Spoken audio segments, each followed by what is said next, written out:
राधे राधे दोस्तों, मैं उषा तिवारी अपने यूट्यूब चैनल पर आप सबका स्वागत करती हूँ। जय श्री राम। मैं आज बंदरी का कथा सुनाने जा रही हूँ, जो बैसाख माह में उसे सुन लेने मात्र से ही सबका कल्याण होता है। तो कथा इस प्रकार है कि एक राजा रोज़ गंगा स्नान करने जाता था और वो जाता था तो वहाँ पानी हलचल मिलता था। तो उसने बोला कि अगर हमसे कोई पहले स्नान करेगा तो मैं, अगर स्त्री होगी तो मैं उसी से शादी करूँगा। तो वहाँ रोज़ ब्रह्म मुहूर्त में उठ के राजा स्नान करने जाता था तो पानी में हलचल दिखता था, पानी बिखरा रहता था। तो राजा बहुत फेर में पड़ा कि कौन ऐसा है जो यहाँ स्नान कर जाता है। तो इसके लिए उसने जो है अपना पहरेदार बैठाया और बोला कि जो भी हो उसे पकड़ के बताना और मैं उसी के साथ विवाह करूँगा। तो पहरेदार बैठे, लेकिन वो बंदरी जो है रात में भोर में 3 बजे ही ब्रह्म मुहूर्त में उठ के अपना डाल के सहारे उतर के स्नान करके और फिर डाल पे चढ़ जाती थी। कोई पहरेदार भी उसे नहीं देख पाता था, इसलिए कोई पकड़ में नहीं आता था। ऐसे नहाते नहाते पूर्णिमा जब आया तो एक दिन बंदरी को उस पहरेदार पकड़ लिए और उनको पकड़ के राजा के पास ले गए। देखे तो राजा वादा किए थे उसी अनुसार उनसे शादी करना पड़ा। बंदरी के साथ शादी किए और उन्हें महल में ले आए। फिर उनको जो है बंदरी नहाने का पुण्य तो फल प्राप्त मिलना ही था। तो उनको जो है गर्भ रह गया और 9 महीना जब बीतने लगा तो बंदरी बोली, राजा अगर मेरा बच्चा होगा तो किस प्रकार मैं खुआऊँगी और कैसे होगा, मैं किससे कहूँगी। तो राजा बोले, तुम चिंता मत करो, मैं घंटी लगवा देता हूँ। जब तुम्हारा दर्द होने लगेगा तुम घंटी बजा देना और मैं आ जाऊँगा और सारी व्यवस्था कर दूँगा। तो बंदरी इसी सुनी तो रानियों, राजा को अन्य रानियाँ भी थी। तो रानियाँ को पता चला कि बंदरी गर्भ से है तो उनको ईर्ष्या होने लगी और आई, पूछी कि ये घंटी कैसे लगा हुआ है, क्या बात है। तो बंदरी सारी बातें बता दी। तो उसने बोला कि राजा घंटी बजा के तो देखो कि राजा आएंगे कि नहीं। तो बंदरी घंटी बजा दी और राजा दौड़े दौड़े आ गए। बोले क्या बात है। तो बंदरी बोली कि ये तो सब रानियाँ बोली कि घंटी बजा के देखो राजा आते हैं कि नहीं। तो मैं घंटी बजा दिया। तो रानियाँ बोली कि ये तो जानवर है, कभी भी घंटी बजाएगी, इसके बाद का क्या है। तो राजा सब घंटी हटवा दिए। फिर बंदरी को वो समय आ गया, प्रसव का समय आया और वो बोलने लगी रानी से कि अब क्या करें, हम कैसे बच्चा होगा। तो रानी बोली कि आँख में पट्टी बांध लो और लेट जाओ, बच्चा हो जाएगा। आँख में वो बंदरी पट्टी बांध ली और बच्चा उसको बहुत सुंदर पुत्र पैदा हुआ। क्योंकि वो बैसाख नहाई थी इसलिए उसको पुण्य फल तो मिलना ही था। तो रानियाँ क्या दासी को वो बच्चा उठा के दे दी। बोली इसे नदी में बहा दो और उसके पास पत्थर रख दिया और राजा से कहलवा दिया कि ये तो पत्थर पैदा की है। तो राजा बोले कि जब किसी को बच्चा नहीं हुआ है तो ये तो जानवर है, इसको क्या होगा। और कुछ नहीं बोले और चले गए राजा। तो वो दासी ले गई बच्चे को, कुम्हार खोद रखा था मिट्टी, उसी गड्ढे में रख के चली आई, वो बहाई नहीं। फिर क्या हुआ कि बच्चा थोड़ा सा बड़ा हुआ तो उसने अपने कुम्हार माँ बाप से बोला कि हमें भी हाथी घोड़ा बना के दीजिए, हम भी खेलूँगा।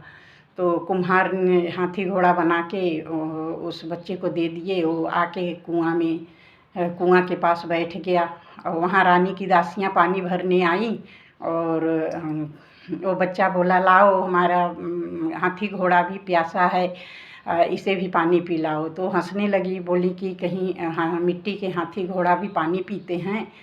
तो वो लड़का बोला कि कहीं बंदरी भी पत्थर पैदा करती है। अब वो दासियाँ जो है गई रानी से बोलने लगी कि ऐसे ऐसे वो लड़का बोला है, कुम्हार का लड़का है, ऐसे बोला कि कहीं बंदरी भी पत्थर पैदा करती है। तो रानियाँ जो है जलने लगी और वो गोंद के लड्डू में जहर मिला के उसके लिए भेजी, तो वो खा गया। वो कुम्हार का लड़का खा गया, तो उससे उसको कोई असर नहीं हुआ, क्योंकि उसकी माँ वैशाख नहाई थी, इसका पुण्य उसके पास था। तो बच्चा वैसे ही जीवित रहा। फिर दासियाँ जाके बताईं कि वो तो वैसे ही है, उसको कोई असर नहीं हुआ। तो फिर रानियाँ जलने लगी, बोली कि उसको देश निकाला कर दो। कुम्हार को देश निकाला कर दिया राजा, और वो जंगल में जाके और रहने लगा कुम्हार। फिर एक दिन बड़ा हुआ बच्चा, तो बोला हमको 108 घड़ा दे दो और गोलियां दे दो, मैं उसको लेके बैठूंगा नदी के किनारे, जंगल में बैठूंगा लेके। तो फिर 108 घड़ा लेके और गोलियां लेके वो बैठ गया। तो वहाँ गंगौर का पूजन आया, तो सारे राजा की पुत्रियाँ और साहूकार की बेटियाँ सब वहाँ गंगौर पूजने गईं और पूजी, खूब झूला झूली, बगीचे में घूमी। तो उनको प्यास लग गया और बोले कि अब तो हमको बहुत तेज़ प्यास लगा है, ये घड़ा रखा है, इससे पानी मांगे। और पानी मांगने लगी, तो बोले कि ऐसे पानी नहीं मिलेगा, आप एक एक गोली खाओ और 7 परिक्रमा लगाओ, फिर ये पानी पियो। तो वो करती भी तो क्या, प्यास से व्याकुल थी, तो ऐसा ही की और सारी लड़कियां गर्भ से हो गईं। फिर घर में आई तो अपने माँ बाप से बताएं कि ऐसे ऐसे कुम्हार का लड़का किया था और हम लोग पेट से हो गए। फिर राजा और साहूकार सब आए, बोले कि तुम इनसे ब्याह करे हो, अब इनको रखो। तो कुम्हार बोला कि मेरे पास तो इतना कुछ वो है नहीं, मैं इनको कहाँ रखूँगा। तो राजा थे, राजा बहुत सारा धन दौलत दे के उनको रखवाए अपनी पुत्रियों को। फिर एक दिन क्या हुआ कि उत्सव हुआ और बच्चा उनको होने वाला था। तो नगर में वो कुम्हार का लड़का आया, तो उत्सव मनाने के लिए। तो बोला कि सब आए हमारे इस उत्सव में और सबको दावत है। तो रानी भी आई और उस बंदरी को नहीं लेके आई, रानियाँ आई, राजा आए, सब आए, नगर के सब लोग आए। फिर क्या हुआ कि वो कुम्हार का लड़का बोला कि वो बंदरी क्यों नहीं आई, उसके लिए पालकी जाए और उसे आदर पूर्वक लेके आए। तो जब पालकी से बंदरी को लाया गया, तो उसे ऊंचे सिंहासन पर, उसको ऊंचे स्थान पे बैठाए और सब अपनी रानियों से कुम्हार बोला कि एक एक सोने का मुद्रा देके और पैर छुओ। तो सब जो है उसकी औरतें सब एक एक मुद्राएं दे के पैर छुई। तो रानियाँ जल उठी, बोली कि ऐसा क्या है कि हम लोगों का अपमान हो रहा है, ये बंदरी का इतना सम्मान। तो राजा पूछा, बोला ऐसा क्यों है।